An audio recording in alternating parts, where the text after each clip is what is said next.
Hello दोस्तों, welcome back to cloud and tech tutorials.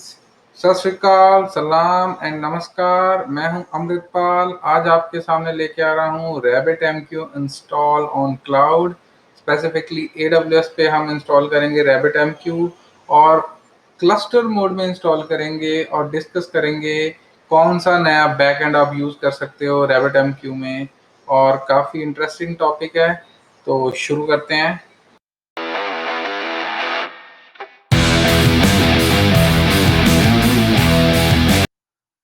तो दोस्तों, शुरू करने से पहले मैं आपको बताना चाहता हूं कि रैबिट एमक्यू एक्चुअली करता क्या है। तो अभी आप जो डायग्राम देख रहे हो, रैबिट एमक्यू के लेफ्ट साइड पे प्रोड्यूसर है और राइट साइड पे कंज्यूमर है। आपको मैं एक एग्जांपल देता हूं। मान लो कि एक ऐसी साइट है जहां पे आप जाके अपनी फोटो एडिट कर सकते हो, राइट। और उस साइट पे एक टाइम पे 300 बंदे एक साथ आके बोलते हैं कि मुझे फोटो एडिट का रिक्वेस्ट डालना है, राइट। तो हो सकता है कि मेरा जो बैकएंड है वो इतनी फास्ट प्रोसेसिंग ना कर पाए। तो उस प्रोसेसिंग को मैनेज करने के लिए मुझे एक ऐसा सिस्टम चाहिए जो एक क्यू सिस्टम है, जहां मैं अपने मैसेज क्यू डिफाइन कर सकता हूं कि जब मेरा बैकएंड रेडी हो और वहां से वो मैसेज पिक करता रहे, जिससे आपका फ्रंट और बैकएंड मॉड्यूलर वे में काम भी कर सकता है और मोर एफिशिएंट भी हो सकता है, और वो साइट को स्लो डाउन भी नहीं करेगा। तो ये एक बहुत ही बेसिक यूज केस है जो मैं आपको बता रहा हूँ रैबिट एमक्यू का, बिफोर गोइंग फॉरवर्ड इंस्टॉल करने के लिए, ताकि आपको समझ लग जाए कि हम लोग एक्चुअली रैबिट एमक्यू यूज क्यों करते हैं।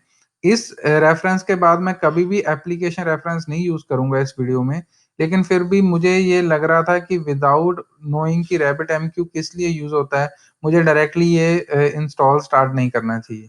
तो दोस्तों, अब हम स्टार्ट करेंगे रैबिट एमक्यू इंस्टॉल।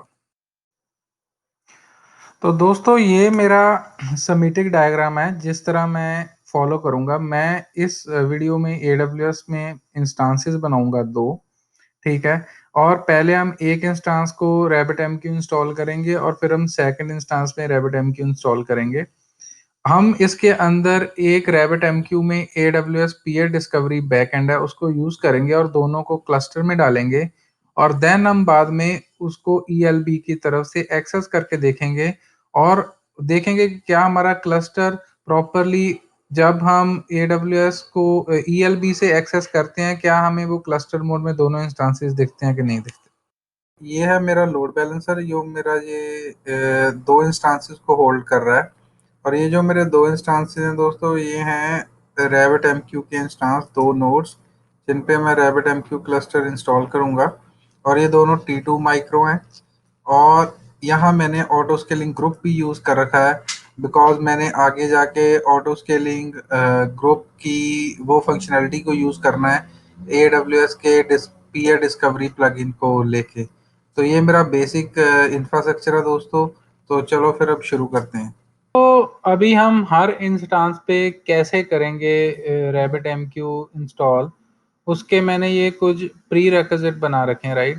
तो रैबिट एमक्यू का प्री रिक्विजिट है कि पहले तो हम एरलैंग इंस्टॉल करेंगे उसका लेटेस्ट वर्जन। उसके बाद हम मेक श्योर करेंगे कि रैबिट एमक्यू का पैकेज इंस्टॉल हो। उसके बाद अगर हमको क्लस्टर मोड को इनेबल करना है तो हमें मेक श्योर करना है कि ETC होस्ट में जितने भी ऑटो स्केलिंग ग्रुप में इंस्टांसेस हैं उनकी एंट्री हो, सो दैट वो आपस में एक दूसरे को रिजॉल्व कर पाए और एक दूसरे के लिए रीचेबल हो पाए, राइट। उसके बाद हम कोशिश करेंगे कि हम लोग बेसिक प्लगइन तो इनेबल करेंगे ही जो AWS पीयर डिस्कवरी का है, बाकी कुछ और प्लगइन्स भी जैसे फेडरेशन प्लगइन और उनके क्या प्रीरेक्विजिट होते हैं उनको इनेबल करें। लास्ट फिर हम लोग एडमिनिस्ट्रेटर यूजर बनाएंगे जिससे हम अपने क्लस्टर में लॉगिन हो पाएं और देख पाएं कि हमारे दोनों नोड्स अप एंड रनिंग हैं कि नहीं। ठीक है दोस्तों, तो अभी तक आपको बेसिक अंडरस्टैंडिंग हो गई होगी कि हम लोग जो इंस्टांसेस हैं उसमें कैसे कॉन्फ़िगर करेंगे रैबिट एमक्यू। तो शुरू करते हैं दोस्तों। मैं रैबिट एमक्यू की एक नोड में लॉग इन हूँ, ठीक है। तो सबसे पहले हम क्या करेंगे, हम करेंगे अपनी पैकेज इंस्टॉलेशन, ठीक है। तो पैकेज इंस्टॉलेशन के लिए हम दो रेपोजिटरी कॉन्फ़िगर करेंगे। नॉर्मली अगर आप देखो तो सेंटोस के अंदर ही रैबिट एमक्यू का पैकेज होता है और एयरलाइन का पैकेज होता है, लेकिन वो थोड़े से अपडेटेड नहीं है। तो मैं जो अभी रेपॉजिटरी 2 कॉन्फ़िगर करने वाला हूँ, वहाँ आपको अपडेटेड एरलैंग और RabbitMQ के पैकेज हमेशा अवेलेबल रहेंगे। तो मैं कहाँ आ चुका हूँ? मैं आ चुका हूँ यम repos.d में। तो यहाँ मैं एक कॉन्फ़िगर कर लेता हूँ rabbit erlang डॉट रेपो। ठीक है, एक रेपोजिटरी मैं ये कॉन्फ़िगर कर लेता हूँ। और दोस्तों, ये रेपोजिटरी मैं कौन सी उठाने वाला हूँ? ये रेपोजिटरी मैं लेने वाला हूँ, आपको स्क्रीन पे दिख ही रहा होगा। ठीक है, तो ये रेपोजिटरी जो दोस्तों मैं कॉन्फ़िगर कर रहा हूँ, ये आ रहा है packagecloud.io से। ये साइट को मैं काफ़ी टाइम से फॉलो कर रहा हूँ, ये काफ़ी अपडेटेड रखते हैं RabbitMQ के हर रिलीज के पैकेज। तो दूसरी रेपो जो मैं बनाने वाला हूँ, ये था एयरलाइन के लिए, दूसरा मैं बनाने वाला हूँ RabbitMQ के लिए ही। ठीक है, दूंगा मैं bintray.com से, जो इन इस बेस यूआरएल के साथ मेरा काफ़ी अच्छा एक्सपीरियंस रहा है। ये आपको हर वर्जन को इंस्टॉल करने का मौका देता है। यहाँ अगर आप देखो, यू कैन रेफर 3.6, 3.5 और कौन से ओएस के लिए। ठीक है दोस्तों, तो मेरे दोनों रेपोजिटरी कॉन्फ़िगर हो गए हैं। एक चीज़ मैं आपको रिकमेंड करना चाहता हूँ कि जब तक हम ये 2 पैकेज इंस्टॉल नहीं कर लेते, आप जो एग्जिस्टिंग रेपोज़ हैं उनको आप डिसेबल भी कर सकते हो। ठीक है, और अगर वो कन्फ्लिक्ट हो रही हैं, तो पहले आप यम रेपोज़ि यम पहले आप इंस्टॉल करके देख लो। अगर वो ओएस के रेपोज़ के साथ कॉन्फ्लिक्ट हो रही हैं, तो आप इनको डिसेबल कर लो। सबसे पहले क्या करेंगे, हम रेपो लिस्ट में देखेंगे कि हमारे रेपो इनेबल हो गए हैं कि नहीं। रेपो लिस्ट, ठीक है, तो जब आप ये चलाओगे, आपके फर्स्ट रेपो का वो जीपीजी की करेगा डाउनलोड, और यहाँ से आपको क्लियर हो जाएगा कि एयरलैंग भी इनेबल हो गया है और इंस्टॉल भी इनेबल हो गया है। तो यही हमें चाहिए था। ठीक है, अभी हम क्या करते हैं, अभी हम इंस्टॉल करते हैं एयरलैंग का पैकेज। ठीक है, तो ये देखिए एयरलाइन का पैकेज इंस्टॉल कहाँ से आ रहा है, RabbitMQ रेपो से। तो यही हमें चाहिए 23.02। तो ये आपका एयरलाइन इंस्टॉल हो गया। इसके इंस्टॉल के बाद हम इंस्टॉल करेंगे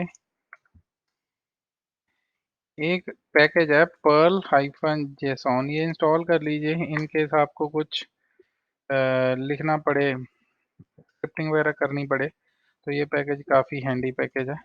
और अब हम इंस्टॉल करेंगे RabbitMQ सर्वर।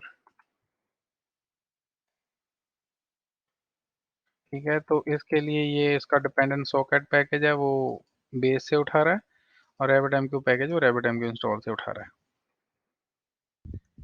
लेकिन अगर आप दोस्तों देख रहे हो, तो यहाँ एक पब्लिक की का इशू आया है, राइट, कि मैं पब्लिक की नहीं डाउनलोड कर पा रहा हूँ, तो इसीलिए। तो इसका क्या इलाज है कि आप डायरेक्टली पब्लिक की को भी इंपोर्ट कर सकते हो पहले, ताकि जो आपको पैकेज इंस्टॉलेशन में कोई प्रॉब्लम ना आए। तो मैं पब्लिक की को इंपोर्ट कर लेता हूँ, तो मैं दोबारा ट्राई करता हूँ। ठीक है, तो अभी आप देखें मेरा कंप्लीटली पैकेज इंस्टॉलेशन हो चुका है। तो यहाँ हमारा पैकेज इंस्टॉलेशन वाला पार्ट होता है ख़त्म। तो अभी दोस्तों हम बढ़ते हैं हमारे सेकंड प्री रेक्विजिट पे, जो था ईटीसी होस्ट एंट्री, राइट। तो मैं अभी भी अपने नोड में लॉग्ड इन हूँ, और मैं ईटीसी होस्ट का आपको, ये मेरा एग्जैक्ट फाइल है, तो यहाँ कुछ भी स्पेसिफिकली अभी एंट्री नहीं डाल रखी मैंने। ठीक है, तो यहाँ मैं दोस्तों आपको हम लोग मैनुअल एंट्री भी डाल सकते हैं, राइट। लेकिन मैनुअल एंट्री का ये डिसएडवांटेज है कि अगर मैं ऑटो स्केलिंग में 10 नोड्स चला रहा हूँ, ठीक है, तो जब हम उसको ऑटोमेटिकली कॉन्फ़िगर करेंगे 10 नोड्स को, राइट, तो उनको कैसे पता लगेगा कि अ, किसको हमने मास्टर बनाना है और किसको हमने स्लेव बनाना है, राइट। तो उस चक्कर में मैंने सोचा कि चलो हम एक स्क्रिप्ट लिखते हैं, जिससे ऑटोमेटिकली ये अपने आप पिक करे जितने भी नोड्स हैं उस ऑटो स्केलिंग क्लस्टर में, और उसकी अपने आप ईटीसी होस्ट में एंट्री करे। दोस्तों अभी आपको नीचे लिंक आ रहा होगा ब्लॉग का, मैंने जो अभी तक आपको सारा पैकेज मैनेजमेंट बताया है, जहाँ स्टेप बाय स्टेप मैं ये बता रहा हूँ, तो मैंने उस पे ऑलरेडी ब्लॉग लिख रखा है, आप उसको रेफर कर सकते हो। कोई भी प्रॉब्लम है, आप कमेंट डाल सकते हो वीडियो के नीचे और या फिर आप रीच कर सकते हो कम्युनिटी पेज पे लेजेंड्स हब के, ठीक है? तो टेस्ट करते हैं, लेट्स सी। वो स्क्रिप्ट मैंने ऑलरेडी लिख रखी है, तो मैं यहाँ कॉपी करके उसको टेस्ट करता हूँ और देखते हैं कैसे चलती है वो, ठीक है? तो वो ये स्क्रिप्ट है अपनी, ठीक है? बिन बैश और ये मैंने स्क्रिप्ट लिखी है। इसमें एक चीज़ ध्यान रखना आप कि आप अपने रीजन के हिसाब से इस स्क्रिप्ट को मॉडिफाई कर लेना अगर यूज़ कर रहे हो। जैसे मैंने ये स्क्रिप्ट जब बनाई थी तो मैं ईस्ट 1 में कंप्यूट डाल रहा था। तो अभी लेकिन मैं जब डेमो कर रहा हूँ आपको तो ये सारा ईस्ट 2 में है। तो अगर आपका रीजन सही नहीं होगा तो ये चलेगा नहीं। और सेकंडली ये है कि हमें रोल इस इंस्टांस पे एडमिन रोल चाहिए, जहाँ हमें ऐसा रोल चाहिए जो ऑटो स्केलिंग को डिस्क्राइब कर पाए, मतलब उसको ऑटो स्केलिंग डिस्क्राइब करने का परमिशन होना चाहिए। तो हमारे EC2 इंस्टांस के साथ ऐसा रोल टैग होना चाहिए, राइट? तो ठीक है, ये स्क्रिप्ट मैंने लिखी हुई है, तो हम इसको अभी रन करते हैं। तो दोस्तों ये क्या कर रही है स्क्रिप्ट एक्चुअली, राइट? ओके, तो यहाँ मैंने सेम गलती की है। अगर आप यहाँ देखो तो मैंने ईस्ट 2 नहीं किया तो वो फेल हो गई, ठीक है? तो अभी ये क्या कर रही है देखो, उसने उसने आइडेंटिफाई किया कि मेरे उस ऑटो स्केलिंग में 2 इंस्टांसेस हैं और अभी अगर आप देखोगे तो उसने होस्ट एंट्री में डाल दिया होगा। तो ये देखिए, उसने दोनों की होस्ट एंट्री डाल दी। तो अभी क्या है, जब मेरा क्लस्टर अप आएगा तो उसको अपने आप वो रिजॉल्व करेंगे नोड्स एक दूसरे को, ठीक है दोस्तों? तो दोस्तों इससे पहले मैं आगे बढ़ूँ, मैं आपको क्विकली थोड़ा-सा दोबारा इंफ्रास्ट्रक्चर एक्सप्लेन करना चाहता हूँ। तो यहाँ मेरे ये 2 इंस्टांसेस उन्होंने ऑटो स्केलिंग ने आइडेंटिफाई किए थे, राइट? स्क्रिप्ट ने। तो ये मेरा वो ऑटो स्केलिंग ग्रुप है, ठीक है?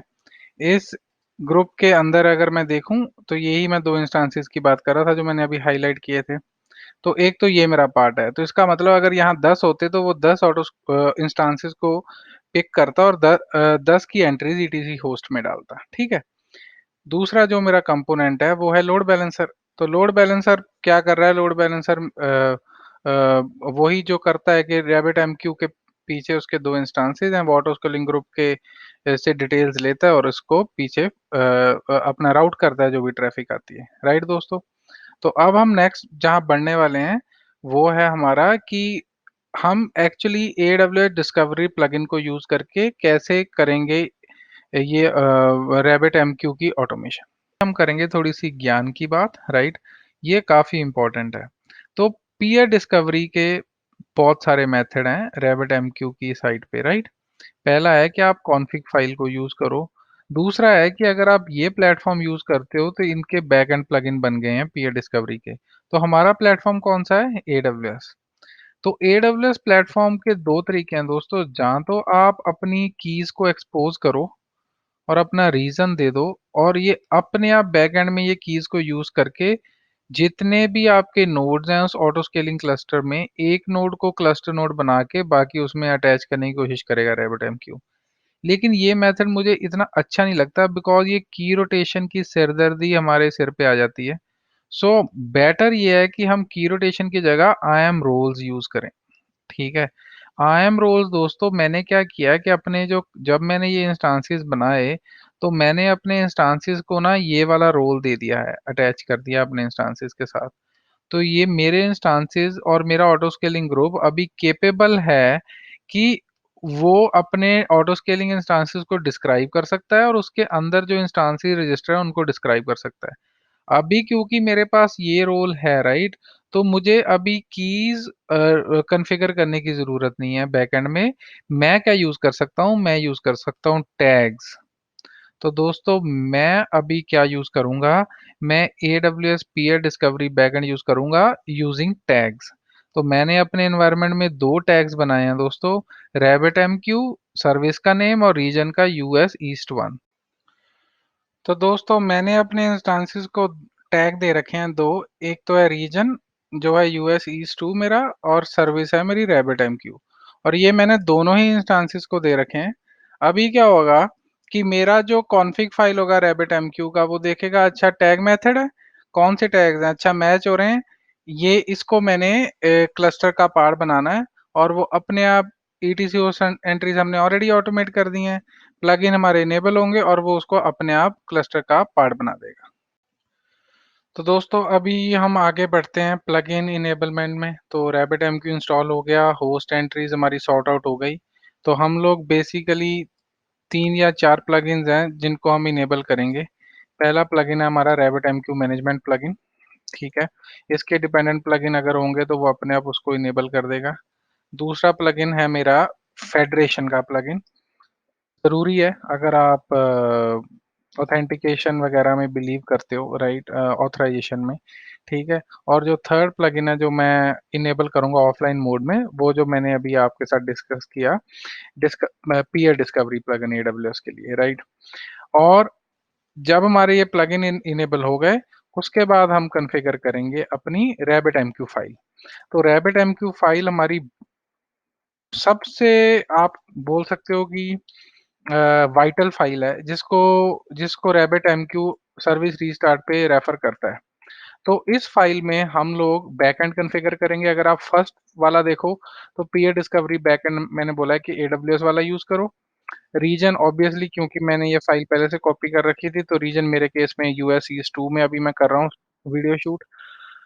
और ये बड़ा इंपॉर्टेंट है, मैं कौन से 2 टैग्स यूज कर रहा हूँ, रीजन यूएस ईस्ट 2 और RabbitMQ। तो वो बोल रहा है कि सर्विस टैग की है उसका RabbitMQ और रीजन है उसका वैल्यू है ईस्ट 2। आपको जो भी ऐसा इंस्टांस दिखता है वो पीयर यूज करे और उसको डिस्कवर करे। मैं क्लस्टर फॉर्मेशन को ट्रू कर रहा हूँ कि मैं चाहता हूँ कि पहला वो क्लस्टर फॉर्मेशन अटेम्प्ट करे RabbitMQ रीस्टार्ट के। अगर नहीं है तो वो स्टैंड अलोन क्लस्टर कॉन्फ़िगर करे। मैंने इसको डीबग रखा ताकि मैं प्रॉपर लॉग्स व्यू कर सकूं। तो इसको मैं करता हूँ सेव। एक चीज मैं और आपके साथ डिस्कस करना चाहता हूँ कि आपको वार लिब में जाके RabbitMQ फाइल की परमिशन चेक करनी है। वो RabbitMQ ही होना चाहिए, वो रूट नहीं होना चाहिए, क्योंकि RabbitMQ यूजर RabbitMQ से ही स्टार्ट करने की कोशिश करता है। अगर RabbitMQ है वी आर गुड, ठीक है। अब उससे पहले मैं आप लोगों से डिस्कस करना चाहता हूँ एयरलाइन कुकी के बारे में, ठीक है। तो अगर आप क्लस्टर मोड को सही तरीके से चलाना चाहते हो तो आपको मेक श्योर करना है कि जो आपकी एयरलाइन कुकी है वो प्रॉपरली वो हर केस में क्या बोलते हैं, सेम होनी चाहिए। ठीक है, अगर आप यहाँ देखते हो तो ये मेरी एयरलाइन कुकी है, राइट। तो मेरे सारे cluster node same Erlang cookie share करना चाहिए, तभी वो क्लस्टर नोड में प्रॉपरली कॉन्फ़िगर होंगे। बेसिकली अगर आप इसको ऑटोमेशन वे में देखो तो आप कुछ 32 बिट एयरलाइन कुकी जहाँ कुछ specific without special character Erlang cookie force कर सकते हो हर नोड ऑन बूट पे, ताकि वो सबकी एयरलाइन कुकी सेम हो। और जब RabbitMQ उसको स्टार्ट करना चाहे तो उसको एटलीस्ट उसके एयरलाइन कुकी सिंक में हो और उसको वहाँ प्रॉब्लम ना आए, ठीक है। तो जब मैं सेकंड नोड पे ये सब कुछ इंस्टॉल कर रहा हूँ तो मैं यहाँ से एयरलाइन कुकी उठा के वहाँ कॉपी कर दूंगा ताकि दोनों की डॉट एयरलाइन कुकी सेम हो, ठीक है। तो अभी दोस्तों हम अपनी सर्विस स्टार्ट करने के लिए हैं बिल्कुल तैयार इस नोड पे। तो चलो फिर सर्विस रीस्टार्ट करते हैं। तो अभी जो हमारा स्टेप है दोस्तों वो है सर्विस स्टार्ट का, ठीक है। तो ये मेरे दो नोड्स हैं RabbitMQ 1 और 2, ठीक है। अभी दोनों आउट ऑफ सर्विस आ रहे हैं। तो ये मेरा जो 2 नोड है उसका आईपी है 55। जो मेरा नोड 1 है उसका आईपी है 25, ठीक है।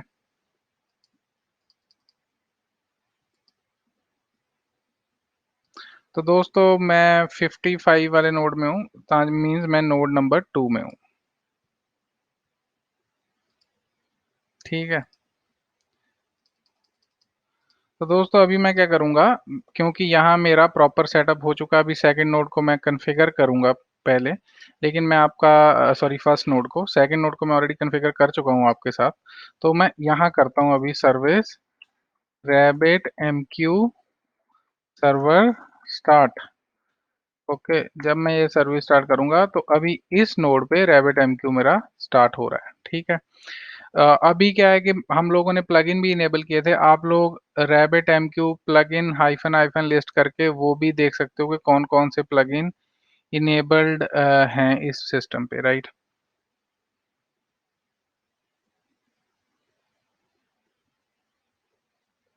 तो दोस्तों रैबिट एमक्यू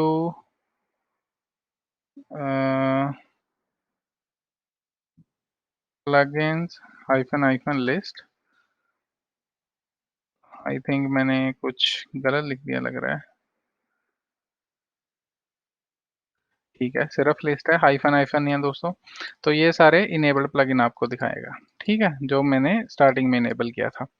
तो अभी हम देखते हैं रैबिट एमक्यू क्लस्टर में क्या दिखाता है हमें।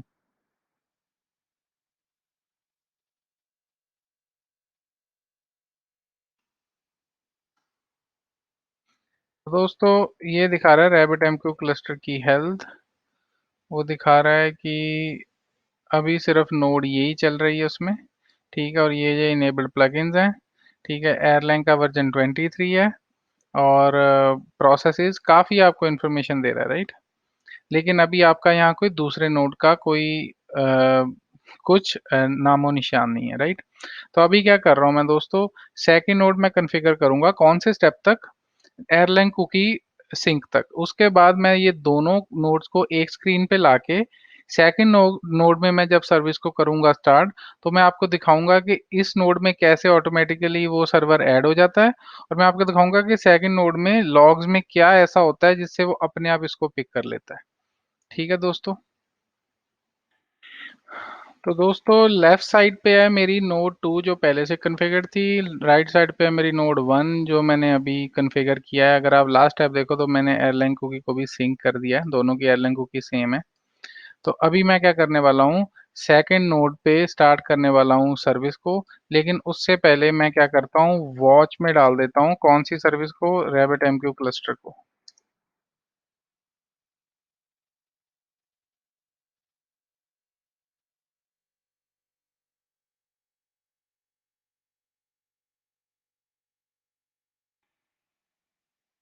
ठीक है, तो ये हर 2 सेकंड के बाद अपडेट होगा। अभी आप देखो, आपको नोड सिर्फ दिख रहा है एक, right. Count of node is also 1। ठीक है, तो ठीक है, मैं कर देता हूँ यहाँ start.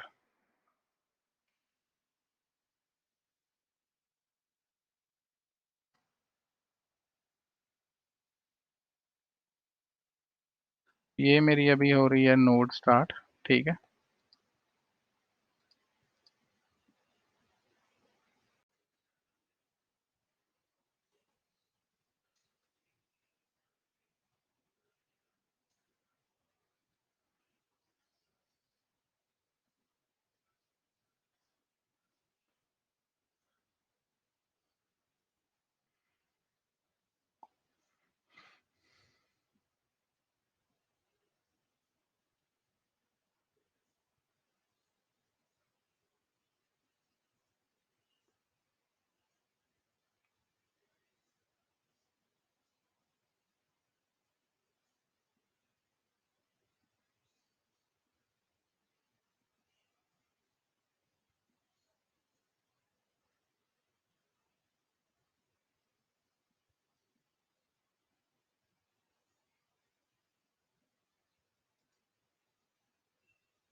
So on the left side you see कि मैंने इधर अपनी कमांड कंप्लीट की और ये मेरे दो नोड आ गए।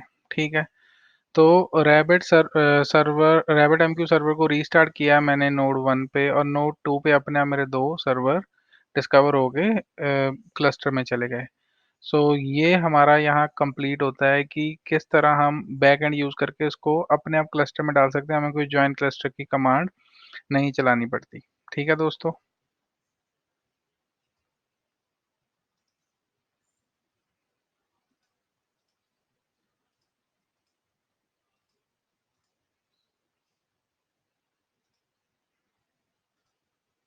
तो दोस्तों अब क्योंकि ये मेरा एक्सटर्नल फेसिंग है, मैंने माइस्क्ल एडमिन का यूज़र बनाया, वो कमांड्स आप मेरे ब्लॉग में देख सकते हो और वो यहाँ डिस्प्ले भी हो रही होंगी ऊपर। जब मैंने वो यूज़र बनाया, उसको मैंने एडमिन एक्सेस दिया और जब मैं उसमें लॉगिन किया, तो मुझे ऐसे दिखेगा। ये देखिए, ये दोनों नोड्स क्लस्टर में दिख रही हैं मुझे और अगर मेरी एक नोड जाती है, तो दूसरी नोड पे चलेगा। तो मैं आपको रिकमेंड करता हूँ कि आप एचए कॉन्फ़िगर करें RabbitMQ में। तो होपफुली आपको आइडिया लग गया होगा कि RabbitMQ AWS पे कैसे इंस्टॉल करना है। इसके बाद अपने चैनल्स कॉन्फ़िगर करें, एक्सचेंजेस कॉन्फ़िगर करें, कनेक्शन कॉन्फ़िगर करें, जैसे भी करना है, आप यहाँ से प्रॉपर्ली मैनेज कर सकते हो। ठीक है दोस्तों। तो दोस्तों होपफुली आपको ये ट्यूटोरियल पसंद आया होगा। आप ब्लॉग को रेफ़र कर सकते हो, कहीं पे भी आप स्टक होते हो, ठीक है? वहाँ वहाँ इससे भी ज़्यादा डिटेल में मैंने एक-एक स्टेप लिख रखा है। कोशिश कीजिए थोड़ा ऑटोमेशन यूज़ कीजिए और कमेंट्स में बताइए आपको कैसे लगा ये वीडियो और आप और कैसे अच्छा बना सकते हो। कुछ भी इश्यूज़ हैं आप पहुँच भी सकते हो, कमेंट्स पे भी पहुँच सकते हो और हमें सीधा अभी सोशल मीडिया पे भी क्लाउड एंड टेक ट्यूटोरियल का प्रेज़ेंस है, वहाँ भी आप रीच कर सकते हो। इसी तरह देखते रहें क्लाउड एंड टेक ट्यूटोरियल्स। धन्यवाद।